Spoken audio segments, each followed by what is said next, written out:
কোটা আন্দোলনের সুযোগ নিয়ে দেশের বিভিন্ন স্থানে নাশকতাকারীদের হামলায় নিহত হন 3 পুলিশ ও 1 আনসার সদস্য। বুধবার তাদের স্বজনরা দেখা করতে আসেন স্বরাষ্ট্রমন্ত্রীর সঙ্গে। এ সময় দায়িত্ব পালনকালে এমন মৃত্যুতে সহানুভূতি জানান মন্ত্রী। নিহতদের পরিবারের হাতে তুলে দেন আর্থিক সহায়তার চেক। স্বরাষ্ট্রমন্ত্রী বলেন, বাংলাদেশকে অকার্যকর করতেই দেশ জুড়ে সহিংসতা চালায় বিএনপি জামায়াত। এ ঘটনায় জড়িতদের চিহ্নিত করে শিগগিরই আইনের আওতায় আনা হবে বলে জানান তিনি। পুলিশকে টার্গেট করে করে কার বাড়িতে পুলিশ আছে সেখানে অ্যাটাক করার আমরা দৃশ্য দেখেছি। স্বাধীনতা বিরোধী জামাত, বিএনপি শক্তি, এই জঙ্গির শক্তিরা একত্রিত হয়ে এই ঘটনাগুলি একের পর এক ঘটিয়েছে।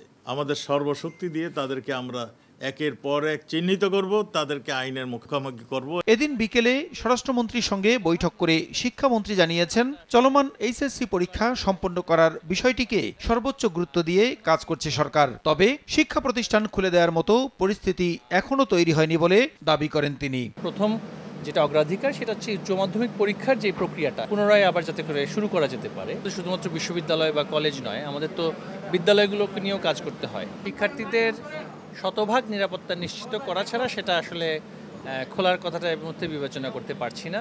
এদিকে যারা সহিংসতা করে দেশের বিদ্যুৎ জ্বালানি অবকাঠামো ধ্বংস করেছে তাদের বিরুদ্ধে কঠোর ব্যবস্থা নেওয়া হবে বলে জানিয়েছেন বিদ্যুৎ জ্বালানি প্রতিমন্ত্রী। প্রসূন আশিস, সময় সংবাদ, ঢাকা।